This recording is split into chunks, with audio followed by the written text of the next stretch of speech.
Tanrıçaların hakikat bilgeliğinde Rinjiyan Azadi diyen kadınların direniş meşalesi, kıtalarda ortak yaşamın felsefesini örüyor. Sokak ortasında katledilen, bedenleri yakılan kadınlar olarak küllerimizden yeniden doğuyor, mücadelemizi daha da büyütüyoruz.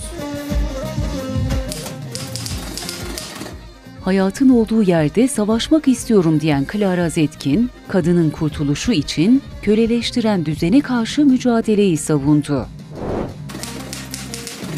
Hep kavgaydı yaşamım diyen Sakine Cansız, kadının özgürlük ideolojisinden başka dostunun olmadığını, bunun için mücadele ve direnişin olması gerektiğini savundu. Ben bir Kürt kadını olarak buradayım ve varım diyen Sevde Demir, hakikat yolculuğunda kadının duruşunun toplumsal dönüşümü sağlayacağını savundu. Çağın duygu ve düşünce çağlayanına çağıran bir sese ihtiyacımız var diyen Nagihan Akarsel, kadınları yan yana getirebilecek bir örgütlülüğün olması gerektiğini savundu.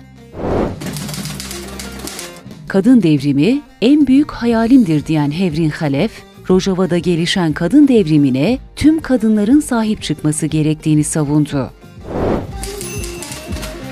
Kadınlar emeğine sahip çıkmalı diyen Emine Kara, kadınların toplumda öncü rol üstlenmesi gerektiğini savundu. Kadınlar direniş meşalesi etrafında örgütlülüğü büyütüyor, yaşamı savunuyor.